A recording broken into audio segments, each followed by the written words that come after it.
Hi, I'm Richie Z, and welcome to another episode of the Wild World of Classics. That's right, folks, we're shooting again. We took a ride down to Bowling Green, Kentucky, to the Corvette Museum. What an interesting show we have for you today. We have some gorgeous shots of some gorgeous displays and Corvettes from 1953 to the present time. We also, while we were down there, we went to Pennsylvania. We went to Corvette Carlisle down in Pennsylvania. It's really a great show that we have in store for you today.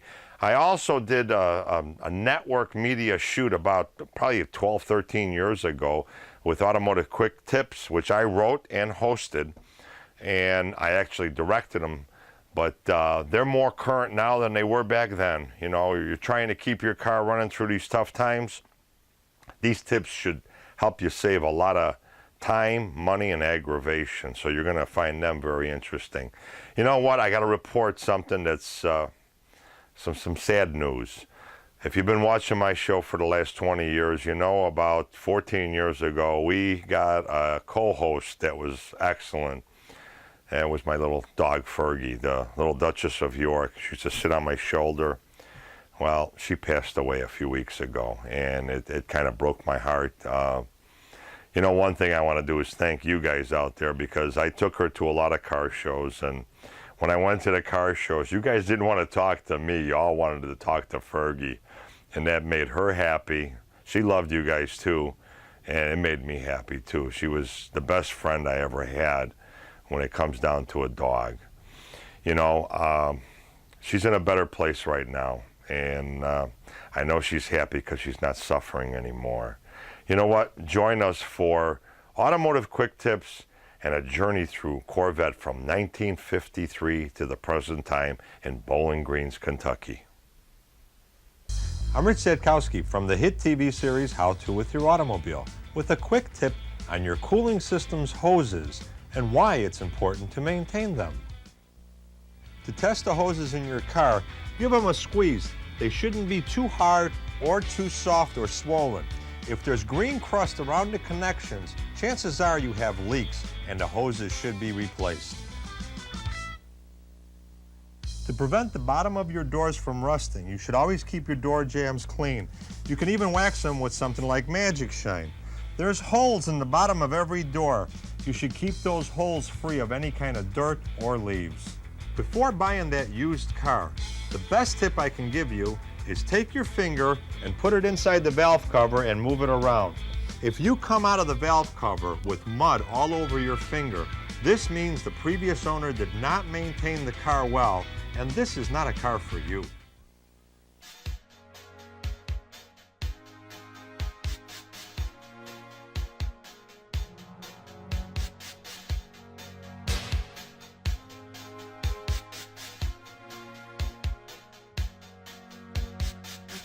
Should know by the way you parked your car sideways, I don't wouldn't last. See, you're the kind of person that believes in making out once, love them and leave them fast. Guess I must be dumb. She had a pocket full of horses, Trojan and some of them used. But it was Saturday night, I guess that makes it alright. You see what have I got? Welcome to another episode of the Wild World of Classics. We've been traveling with the show. I'm Richie Z, your host. We've been traveling with the show. We went down to Bowling Green, Kentucky, the home of the only Corvette Museum. In fact, they built a plant down in Bowling Green to build the Corvette, the new generation Corvettes that you're seeing some of right now. This was back in the 80s. That they went down there and they put together the plant. GM put together this plant to build Corvettes down in Bowling Green, Kentucky. Corvette has always been an icon in the industry for GM. But I'm going to tell you some interesting stories today because we tell you the history of automobiles. In fact, before I even get started with that, let me just say a few things. We started a radio show this year. We've been on for over 9 months. And the radio show is doing really great. It's an automobile radio show. It's called Motor City Madhouse. We're on AM 1530, Saturday afternoons from 1 till 2. Motor City Madhouse takes the mystery out of automotive history. We're really having a lot of fun with that. But let's get back to the Corvette Museum. Here's a gorgeous 1953 Corvette. What I love about the museum down here is that they have the displays that will actually accent the vehicle. I love a museum that does the display, that treats the display to where the vehicle is going to be as much as it treats the car that's going to be in that display. So when you actually see the vehicle, you see it in the era that it was around in. Here we have a gorgeous Mobil Oil company. In fact, on our radio show, we're doing Buy American, and Mobil Oil is owned by an American investors. So if you're going to be buying gasoline, I suggest buying some gasoline from a Mobil gas station. You know what? This brings back so many memories when I was a kid. I remember I loved the auto industry so much. My father used to go to get his car tuned up every fall before the winter started. He'd go to gas stations to get his oil changed and stuff like that. And I just looking at these things, I really I love going with my dad and looking at the guys work on cars. And here's a traditional, a real part of history, a little display with the old famous Route 66. Boy, that was the interstate that it was actually a two-lane highway, one lane one way and one lane going the other way. But it started at Lakeshore Drive in Chicago, and it ended up in L.A. That was the only way you can travel to get from Chicago to L.A. Route 66 was a heritage in our country. And in 1953, Corvettes started going down Route 66. Here we have something out of the late 60s. We're going into the early 70s. But look at the display that they put in the background. They have the old 50s Corvettes in the background. The whole wall is just taken up. That's the assembly plant. And they have the whole wall showing you Corvettes. What I really love about this museum is they have displays everywhere where they show you every aspect of the automobile. Most people don't know, unless you are a real Corvette enthusiast like I am, but Corvette has always been front line as far as new technology and innovations for the automobile industry.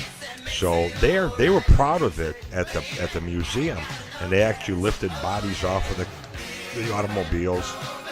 They had some just very, very interesting displays, which you probably see in today's show. Some of the cars from the racing era.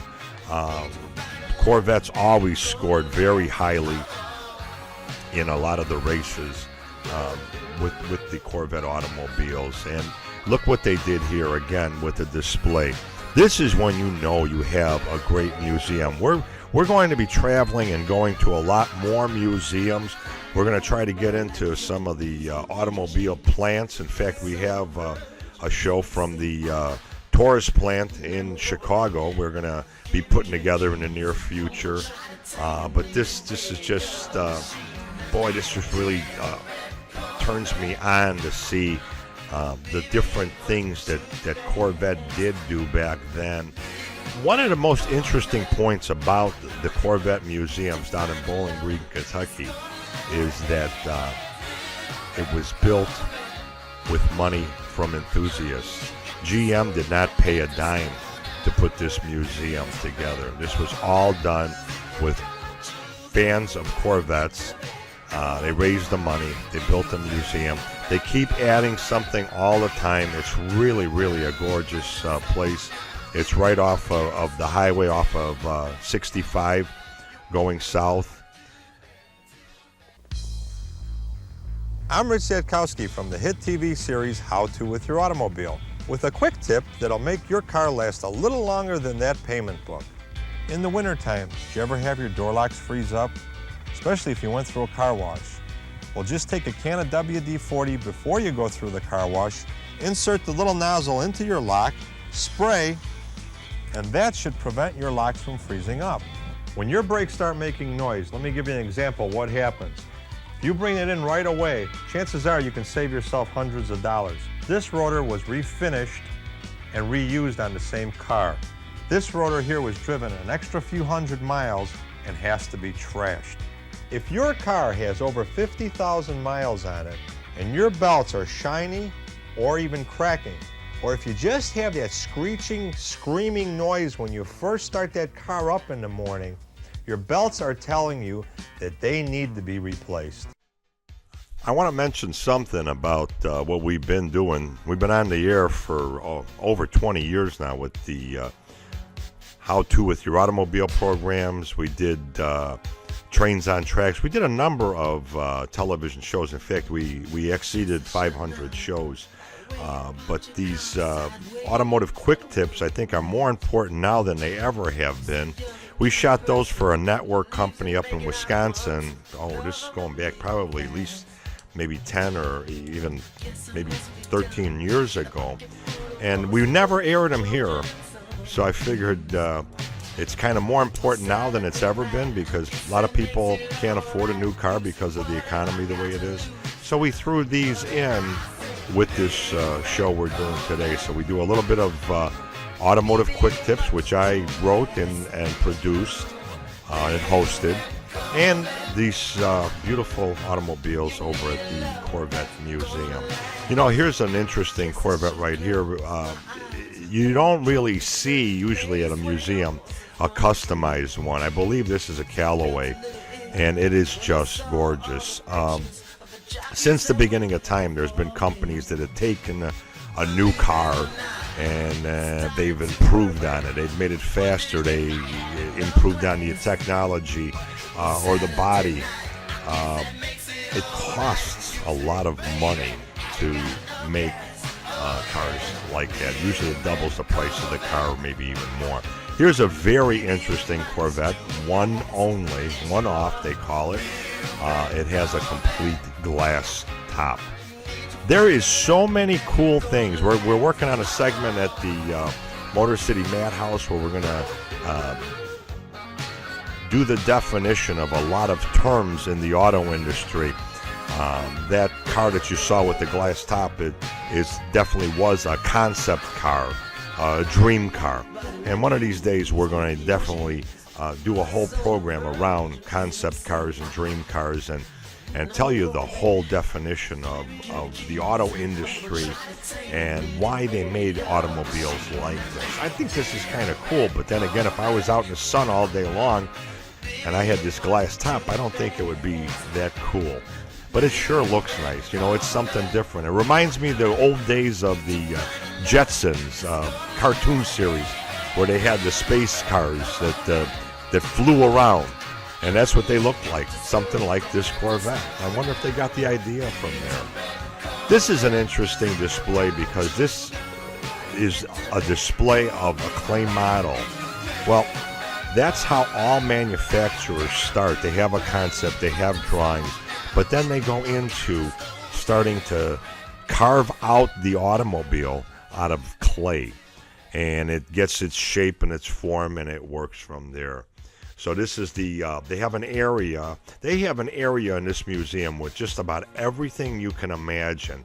But this is the clay area where you can see how they start to shape and form the automobile. If you ever get a chance, go to an automobile museum. I mean, we live here in Illinois. There's some gorgeous museums. We did a show out at A Journey in Time. He has a few Corvettes out there. He's out in Roscoe, Illinois. Straight out 90, just a little bit past Rockford, Illinois.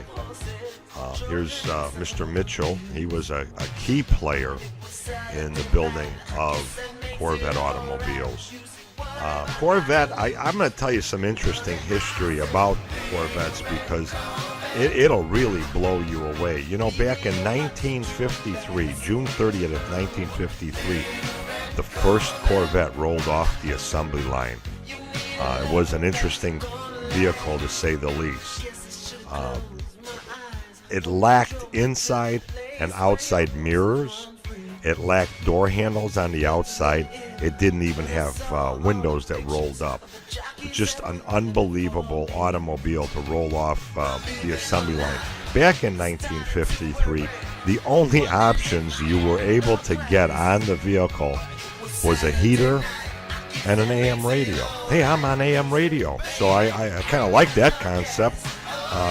So that was interesting. The first Corvette ever made that rolled off the assembly line was driven by Susan Coleman. She was 16 years old at the time, and she was the first citizen to drive the brand new Corvette. They were made in Flint, Michigan. That was the birthplace of the Corvette vehicle. You know what?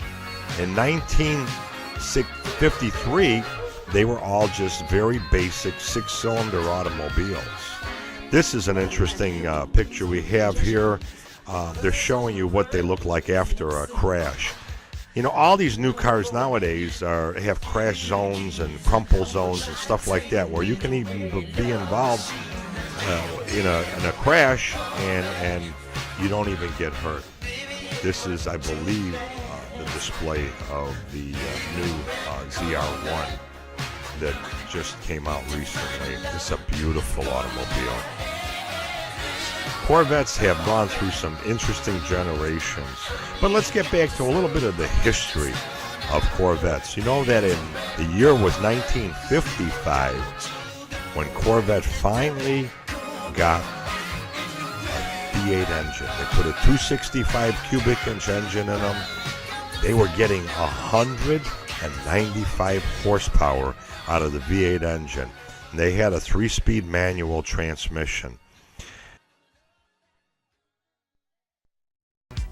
The windshield wiper blades in your car are made better than ever, so you don't need to replace them as often as you did in the past. All you need to do is take some glass cleaner and a terry cloth towel and wipe your wiper blades clean. If your steering wheel is pulling to the left or right, or if you feel a vibration in the steering wheel, chances are you have a tire problem. But if your steering wheel is off-centered while driving down the street, chances are you need a wheel alignment. You should always change your motor oil and filter between 2,500 and 3,000 miles. Oil is not only a lubricant for the motor, but it also helps to cool down all the moving components inside the motor. You know, the one story I want to really tell you about Corvette is this I find to be one of the most interesting stories about Corvettes. When they were first made in 1953, they only sold about 180 of them. They made 300 of the vehicle, but they only sold about 180. And the story goes like this. The rest of the Corvettes were given away to movie stars and celebrities to increase the sales for the following year. I remember hearing the story that Frank Sinatra got one. I believe John Wayne and a lot of other actors got a Corvette from General Motors. The real interesting part is back in 1953, these cars went for $3,513. That was a lot of money back then, especially when you think of the Jaguar XK 120 was sold for about $3,300.45. Well, that was $168 less than the Corvette. So it was really something. You know, I think GM was a really fun car company back there with the designers and everybody that they had working on Corvettes. Well, let me tell you something. The production for the Corvette model was moved to a new plant in St. Louis, Missouri, and they started producing 10,000 a year. It was unbelievable back when they did that. Corvette has just really been an icon in the industry. I'm going to tell you another interesting fact about Corvette that a lot of people don't know. Corvette has never really been a huge money maker for the General Motors brand. They need to sell like 100,000 vehicles just to kind of break even. Well, Corvette really never, I don't think it ever sold 100,000 vehicles. But the most interesting part of the Corvette is that everything in it was like a test bed, suspension, braking systems, engine, performance, computers, on and on and on, rack and pinion steering. It just really was the test bed for the auto industry. And these things that they put into that car, and it was a luxury sports car is what it ended up turning out to be now. Well, these things ended up in everyday automobiles. For any manufacturer to spend money and try to put different things in without like a test bed, it's very difficult. It costs a fortune, research and development. So this was one of GM's research and development automobiles. I want to say something about, it's an American car, by American. It's a true American sports car. But everybody that looks at a Corvette, I mean, they have to have a little bit of respect for this vehicle. It's become an icon in the industry. In fact, when we went down and filmed this, we went to the Corvette show, probably the most spectacular Corvette show in the nation, and that's at Corvette Carlisle. They call it, it's Carlisle, Pennsylvania. We drove down there, and there was over 5,000 Corvettes on display. They had a little bit of an auction. They had over 300 vendors. One of these days we're going to get some funding and really do some traveling with the camera crew and be able to film some of those vendors and some of those events. But Carlisle, Pennsylvania was just spectacular with the Corvette displays and the enthusiasts. I'll tell you what, one thing I really want to talk about is take a kid to a car show, because, boy, if you can get them interested in automobiles like I did, and you people watching my show did, you're automobile enthusiasts, well, you know what? The world would be a lot better place, because I've never seen anybody at a car show arguing or talking bad to each other. We all get along great. We love the industry. It's one of the most interesting things to me is two guys could start talking about a car and talk for an hour and not even know each other's names. The one thing I want to mention before we sign off with our segment on Corvettes is don't forget to tune in to the Motor City Madhouse. We take the mystery out of automotive history. It's a radio show. We're doing very well with the show. It's the history of automobiles. You'll love it. It's on AM 1530 WJJG. We broadcast out of Elmhurst, Illinois, and you're really going to love that show. We do a lot of segments on giving you a lot of tips. In fact, we started a segment called It Works and You Should Know About It. So it's about things that'll make your car get through these tough times. So tune in to AM 1530 Saturday afternoon from 1 to 2 with Richie Z, and we're going to do a lot of real interesting shows. You're going to love it. We're going to go to a lot of other museums. We're going to do a lot of real interesting programs on the Wild World of Classics. But the radio show is doing very well. In fact, we're trying to get syndicated right now. We have some interesting sponsors that might be coming up to the plate and keep us on radio. So we've really hit well. And our automobiles have such a very rich history. I mean, we are the ones, America is the one that was the birthplace of really the automobile, with the beginning from Henry Ford on to today's day and age.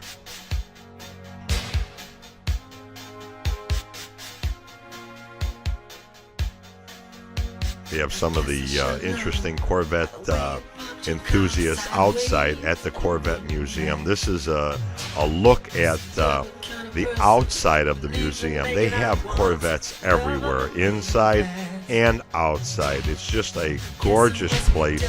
If you're ever even just taking a trip down south and you're going down I-65, which is one of the main thoroughfares going from Illinois down to Florida or Atlanta or anywhere like that, it's worth stopping at the Corvette Museum.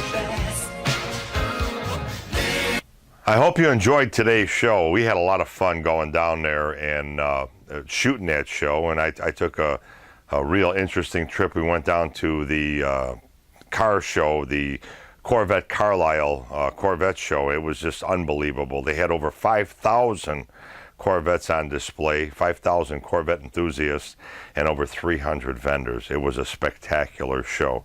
You know, but I got to tell you a little things that we've been doing. I have a new radio show called Motor City Madhouse. We've been on for almost a year now on WJJG 1530 AM, Saturday afternoons from 1 to 2. 1 to 2. It's Motor City Madhouse takes the mystery out of automotive history. We do a lot of interesting segments. We did a segment recently, and we're going to switch things around. Famous stars in their cars. We do a lot of trivia, so when you call in, you can win some prizes. That's kind of cool. We have a real special segment for you where I am put to the task of trying to solve your problems live on the air on WJJG 1530 AM. That segment's called If You Have an Automotive Glitch, Don't Bitch, Call Rich. And we give out the phone number. So if you get a chance, if you get an opportunity, tune in to WJJG 1530 AM, Saturday afternoons from 1 to 2. And you'll have a lot of fun with the show. We've given out probably $5,000 worth of prizes, gift certificates, and all kinds of really fun things. We're going to be doing a lot more shows on television, on the Wild World of Classics. The only problem I've had recently is the economy's gotten really bad and funding's kind of dried up. But we're out and we're trying to shoot some more shows.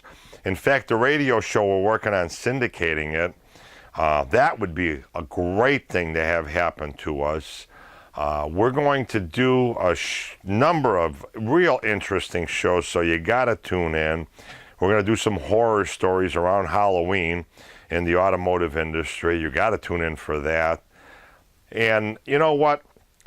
I was doing ways to keep your car running longer than the payment book 15 and even 20 years ago. Most people never got it. They never understood it. But I think a lot of you now really understand. We also are doing a thing. We're going to be shooting a documentary for TV about how to save America, save our jobs, buy American products. And I'm not just talking automotive. I'm talking about everything. We did a show around that whole topic one day, and we really got into why it's important to save America and save our jobs. So, you know, I'm Richie Z for the Wild World of Classics and for the Motor City Madhouse radio show. I'd like to thank you for watching, and keep watching this show and tune into the radio show for some real fun automotive programming. Stuff that nobody else is doing, nobody even ever thought about doing. We're doing it every single week. Hey, love.